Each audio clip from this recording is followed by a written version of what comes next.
Clint Cosgrove, Rivals national recruiting analyst, here with one of the hottest prospects in the nation, not only the Midwest, but the entire nation, running back Jeremiyah Love out of CBC High School in St. Louis, Missouri. Jeremiyah, thanks for coming on to talk about your recruitment. Thanks for having me. Great. Man, always a pleasure that we can catch up. You've been doing big things during the season and then also the off season. You have had as busy of an off season as maybe any prospect that I've talked to. And let's dive right into it. You've had a number of offers from coast to coast, but the most recent came from Auburn and Penn State. I know you haven't been to either on visits, but give me your early thoughts on Auburn and then your early thoughts on Penn State and where they stand in your recruitment. Okay. So with Auburn, the offer kind of just came in out of nowhere. I wasn't really talking to him. The person who offered me was actually Cadillac Williams. I don't really know too much about him, but my dad was like, you was talking to Cadillac Williams? I was like, yeah, who is he? He was like, he's a football player. And I heard that he ran in like a two-back formation, something similar to how we do things at CBC. So that was kind of cool to hear because he would be able to really connect with me because two-back CBC, yeah. And I don't really know too much about the school, but I'm looking forward to getting to know more about him, getting to learn more about Cadillac Williams. And, yeah, that's just about all I know about Auburn for real. And Penn State, I don't really know too much about them, really. Yeah, that's about it. I don't really know too much about them, but I do my research on most of the schools that offer me. So I'm going to be doing my research on Auburn and Penn State. So, yeah, just going to learn more about them. Your dad must be closer to my age because Cadillac Williams was like the dude back in the day. He played at Auburn. I mean, they had, I can't remember who it was, but they had another NFL back. They had two other NFL backs. One of them transferred to Southern Illinois, but then they also had Ronnie Brown, I think it was, Yeah, at I the think that, time. yeah. Yeah. And so I was part of the Wisconsin program back then, and we played against them in the Music City Bowl. And I'm telling you, those were dudes. Like, it was fun to see Cadillac play in person. So that had to have left, if not on you, quite the Yeah, impression on your dad. And yeah, obviously, with Penn State's running back tradition and history, as you do more research, I'm sure that will pique your interest as well. The other things that have come up recently in your recruitment is you've hit the road, you've made some visits. yeah. The most recent one being to the home state team, Missouri. You were there for a spring practice. Just tell me about Mhm. how that went, what you learned when you were there, and your overall thoughts on Missouri as a whole. So whenever I go down to Mizzou, man, it's just all love. Everybody just shows lots of love. You got KP, Big KP. You got Coach Pillar, wide receivers coach, Coach Hamden, Coach Drink. All of them are just cool dudes, man. And every time I go up there, I just have a great time. So yeah, man, Mizzou is just a great place. I really like Mizzou a lot. I went down for a spring practice, like you said. I got to see the players practice. They were actually getting prepared for their spring game. They played their spring game on Saturday, I think. So after we left, next day they played their spring game. I got to sit in with the wide receivers. I saw Luther Burden. Uh, yeah, and Touchdown, actually, Luther. yeah. And I saw he was my former teammate. He was a CBC alum now. His name was Zach Hine. Got to see him, so it's always good to see him. Uh, yeah, man, Mizzou it was a great place. The thing that was different when we came up there this time is we got to meet with some academic advisors. See, academics are pretty big for me because football is going to end one day, and you got to No have doubt. some type of degree, man. So we got to meet with some academic advisors, see how the students get taken care of, the academics and stuff, see how they're supported. And yeah, man, Mizzou's just a great place. Great place. Awesome. I totally forgot that Zach was there. Yeah. There's a bunch of local guys, obviously Luther, and then Dominic Lovett, who Yeah. You played at Belleville East and then East St. Louis. So obviously that was some familiar faces for you. Before that, you were at Notre Dame. Obviously a storied program. Give me your thoughts. It was also a spring practice. Give me your thoughts on Notre Dame and that experience there. Okay, Notre Dame. I was mostly with Coach Drew Brown. He's really, really cool dude. On the spring practice, I didn't get to see too much. We got there kind of late, so we got there when it was like 10 minutes left to practice. So they were doing like team stuff. So I didn't really get to see much of their practice. But yeah, they got a really nice indoor what is it called? Facility? Football. Yeah, facility. Really nice. So yeah, I got to meet with Coach McCullough, Coach Freeman. Coach Freeman, probably just one of the coolest head coaches I've ever met. Like, he really, really cares about his players and just so passionate. He's just real passionate about everything. Like, we were in a room sitting with him. He's over here beating on his chest like this. He's just real passionate about what he does, and he's trying to help these students get their degrees at Notre Dame. You come out with a degree from Notre Dame, man. That's just great. He's just trying to help these kids succeed because he also knows that football is going to end one day, and that's just real big. I think kids should really know that football is going to end one day. And like, you're playing running back, so if I go to the league as a running back, I'll probably be in the league for like 4 years. So you gotta get your degree somewhere. You gotta think about that. You can't just go into college just think about football alone. You gotta think about academics too. So that's why academics are big for me, because football is going to end one day, whether I like it or not. It's going to end.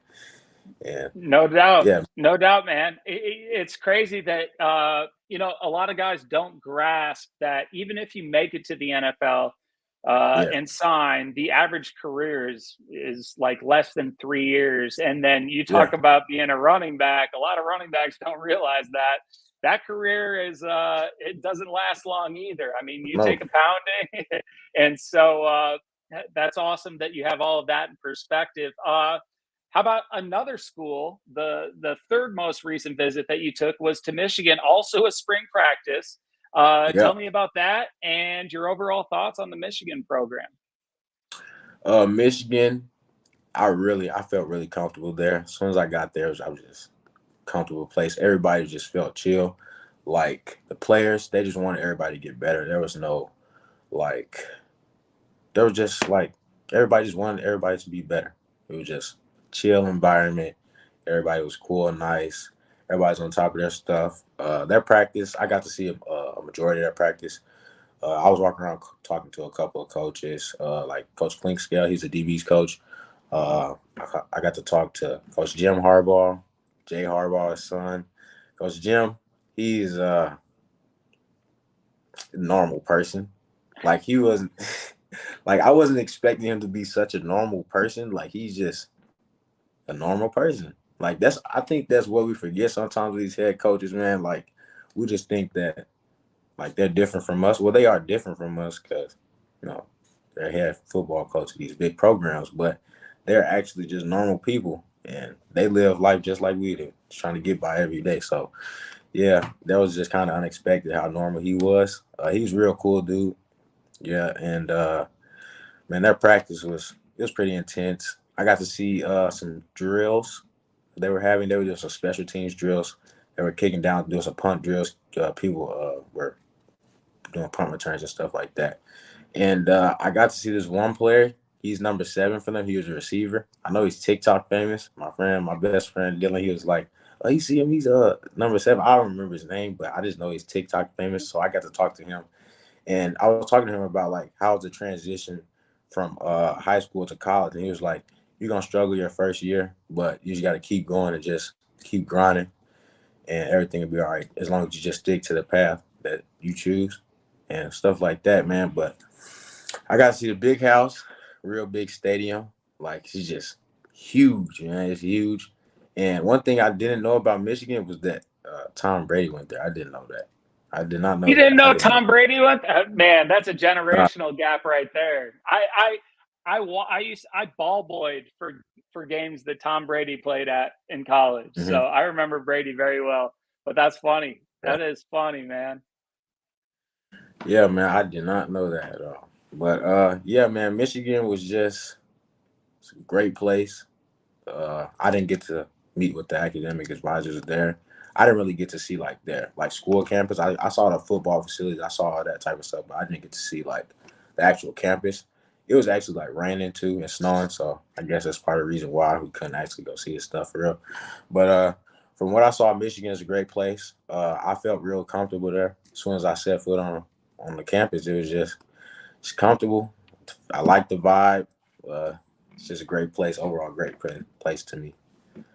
Awesome. Now, I'm sure you have plenty more visits and plenty more offers in the near future. Let's dip into this real quick before we close out. Track. I mean, you're Yep. 6'1", 190. Um, you're a big back, and Yeah. you've got the frame to be a big back in college. Yet you're able to run, and this was as a sophomore, you ran 10.76 in the 100. You were a 23-foot long jumper.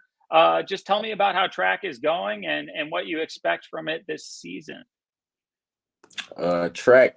So let me go back to sophomore year.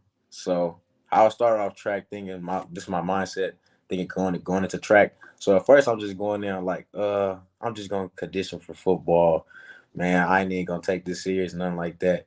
But when I got into actually doing it, it was like, hey, I really like doing this. And then I started winning my races too. My first race, I remember I ran a 11-1, and coach was like, dang, you fast. I'm like, uh, yeah, I guess. And I didn't like the thing is with me is I do stuff so naturally, and people like I'm jumping 20. I'm coming first year. This is my first year running track in 7 years. First year came back, and I'm already jumping 23s, 22s. They're like, and I'm like, what? I'm just jumping. This is normal. This is normal for me. And people just like, are you crazy? You jumping 23s, 22s? I'm like, man, it's just normal for me. Like the things I do is normal for me, but for other people it's crazy. And Well, that's a I'm getting off. blessing. No, Topic. that's a blessing, man. Yeah, but I don't see the things that I do as like crazy. All of it's just normal to me. It's just what I do. I just go out there and do it. Uh, but yeah, let's get back to track. So track, it's real fun to me. My main events were the 100 and did the 4x1. I don't really like the 4x1. I like doing stuff by myself. But I did the 100, 4x1, long jump. Um, Going into this season, I'm trying to get all my track, my football players, like some of my friends play football. I'm trying to get them down to the track. Because if I could come out in first year running track 7 years, win state, soon, y'all can get some of this work too, man. We all trying to get better. But yeah, I think we're gonna have a good track season this season. We got some good guys coming out. This receiver on my team is named Dakota Mayo, real fast, Dakota. real. Dakota can roll. Yeah, he can roll. There's another one, Justice Johnson. He played DB. He real Okay. slept on, man. He's probably to me, he's the best DB in this class, to be honest, man. But I'm going to look him up right when we get off here. Justice Johnson. Yep. He's cold. He's cold, man. He's long. He's just dirty. He's just dirty. He's probably the dirtiest person on our team. What He's just year is dirty. he? He's gonna graduate. He's a senior, 20 class, 2022. So it's kind of unfortunate that all these colleges couldn't actually see him. But yeah, I think he's just a great player, and I think he's gonna go for it, to be honest, because he's just downright dirty and just a lockdown corner. Like it's just crazy what he be doing. But yeah, let's get back to what we're talking about again. How you forget? Oh, we were talking about track, but we're about to finish with your recruitment, though. Do you now, like you've blown up? I mean, Mm-hmm. USC, Auburn, Penn State, not to Yep. mention all the other offers that you already had. Is your recruitment wide open, or are you looking to narrow your list down? Man, as of right now, my recruitment is wide open. I'm not just ghosting anybody right now. It's wide open. I'm trying to talk to everybody. I'm a real busy guy. I like to train. I don't like being on my phone a lot. So I just like to go to school, get my work done, and I like to train. I don't like being on my phone, being on social media, seeing all that type of stuff. They're just not stuff I like to see. I just like to I try to live my life without social media. I don't like being on there. It's just too much noise for me, man. That's a good But life to live, man. yeah, but it's kind of stressful at the same time because when I don't like being on my phone, but coaches think I'm ghosting them, but I'm not ghosting you. I just don't be on my phone. Like Yep. I'm not that type of person just sit on my phone all day and just tweet stuff and be on Instagram, all that type of stuff. It's just not me. But yeah, my recruiting is wide open right now.